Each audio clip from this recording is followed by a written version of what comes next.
Okay, welcome y'all. I kind of wanted to do an introduction video and kind of show you some of the things that I work with. I've had a lot of questions of like what dehydrators I use, what methods I use, supplies and stuff like that.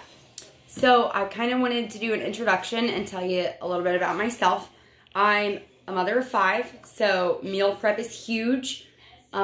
We have sports and jobs and kids all over the place. So quick, easy meals are a huge thing for us. So that's kind of where all this started, as well as the COVID-19 thing like everybody else.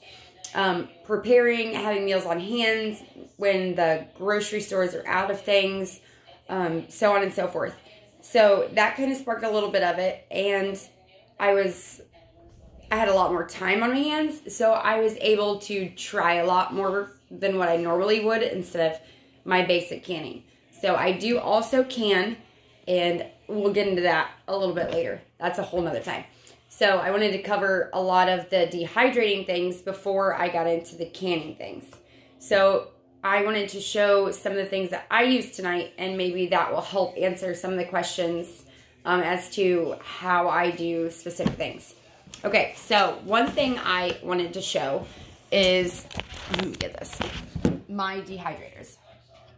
I use, and there's only a couple trays on here right now just because it's not in use, but this is my Nesco Garden Master, and then I also have this Nesco from way back in the day when I started doing jerky. And then this is my Game Saver Food Saver, which is amazing because we process our own meats for vacuum sealing and freezing cheeses, meats, pastas, anything like that. So you'll see me use this a lot in a lot of my videos. And I also use all the attachments to vacuum seal my jars. So I'll cover all of that. Okay, so one of my big things that people have asked me is how I dehydrate milks, cheeses, sour creams. So I can show a few of them here. This is my sour cream powder that I have dehydrated. So basically, pretty much everything that you see right here, I have dehydrated and powdered, if it's powdered, myself. My pastas, I dehydrate. My rice, this chart has meats, chickens, beefs, stuff like that. I do use some seasonings, obviously, that I don't do myself, but I'm getting into all of that with my garden. So we'll get into that as well. So yes, okay, starting with my dehydrating. Let me move that out of the way. My Nesco Garden Master is a lifesaver. Absolutely love it. My husband bought it for me, and it's amazing. So let me show you the different trays that I have. Okay, my Nesco Garden Master is the round one. This is the basic tray. Okay, and then I have these other trays. I just washed them so they're a little bit wet. These are like for all of your fruit leathers and stuff like that. Anything liquid. And I also have these screens. You can see they just have smaller holes and they go on your dehydrator. Nice thing about these two is they will go on both of my dehydrators. So depending on what I'm dehydrating, I can do it 3 ways. I can just use my regular dehydrator trays.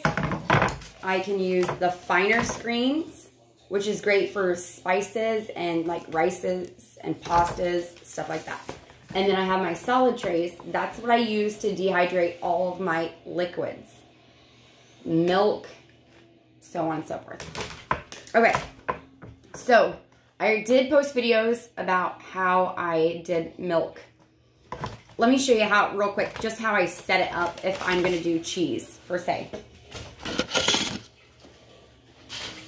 Okay, so I use my regular trays and my finer screens because I shred my cheeses to do that. So what I do is I use paper towels or napkins, whichever. Whatever you have on hand and is handy that you can use. And I cover my tray with paper towels. just my regular chip. Completely cover it. This also is really good if you're dehydrating ham, ground beef, anything like that that's fatty, that would have a lot of excess oils. Okay, so I cover my trays like this, and then I use my screens to keep all my product on my trays. So then on top, I would just put all of my shredded cheese.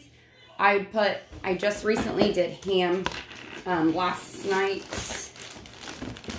So I cubed my ham, and I would put it on top because there is a lot of oils that's in it. So the paper towel catches all of the oils. So you're just left with your ham cubes. Works great for chicken, ground beef, so on and so forth.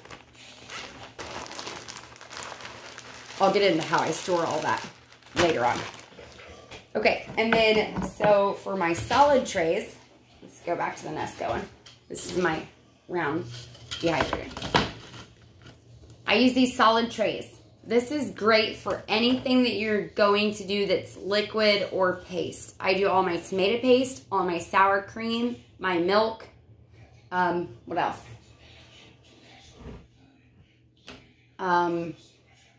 Basically anything liquid or pasty. Tomato paste, everything.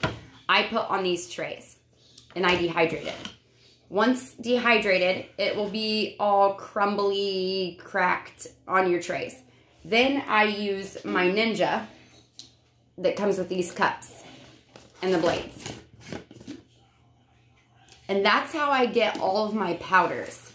There are some things, say if you feel like it's not completely dried out on your trays and it might need a little bit more time, you can put in your Ninja cups and blend it up. Your chunks will be a little bit thicker. Put it back on your dehydrator and dehydrate it for 2 more hours and then blend it again. And then you will get a fine powder. Let me see which, okay. Then you will get a very, very fine powder. If you can see that. This is actually zucchini. That's how I do all of my powders. Okay, and storage for my powders has also been a topic of conversation. So let's go over that.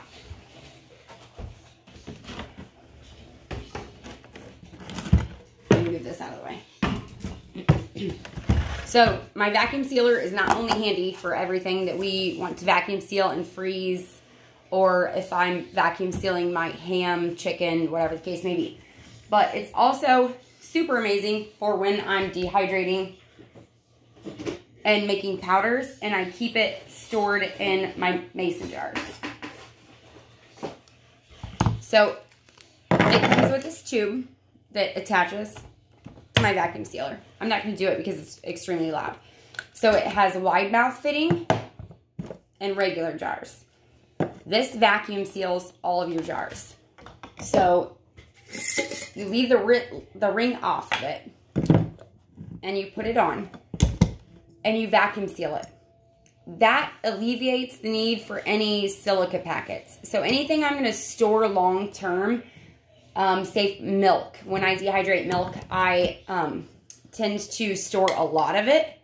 So I will vacuum seal 3 or 4 jars of it, and then the one that I'm currently working out of, I will leave not vacuum sealed.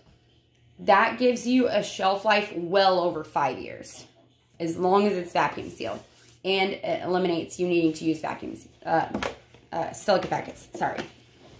So that's one handy way. And another trick that I learned, sometimes I'm in a hurry and I don't have the time to vacuum seal 10 to 15 jars, depending on when I'm dehydrating. I have found these amazing things called pressure seals. They make them for regular mouth jars. And these are the wide mouth jars. I just bought these off of Amazon.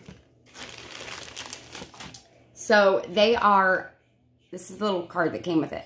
These are pressure seals. Say if you buy any of your regular seasonings like this, you have to remove the cap and there's a seal on, paper seal on it that you have to pull off. Those are pressure seals. I use those when storing things because all you have to do, let me get a jar. I'll do it on the one I just took off. Is take your pressure seal, fit it to your jar, and put your ring on it. And you screw it on tight, and you leave it for 24 hours just to make sure that it seals properly. Then you can remove that ring and use it elsewhere. And this will stay pressure sealed as long as you want it to, until you remove it. They're super nice, and I discovered these because I couldn't find lids and rings anywhere through the pandemic. So I got to searching, and I found these pressure seals, and anything that I don't use very frequently, or like our mushrooms. We're big mushroom hunters.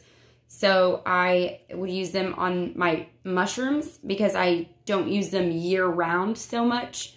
So I use my pressure seals, and they're really super nice. That frees up all your lids and rings to use on any other jars, and it saves.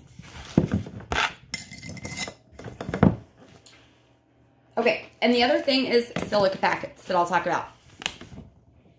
These are the packets that I use in all of my dehydrated goods. They're in there. Anything that I'm currently using.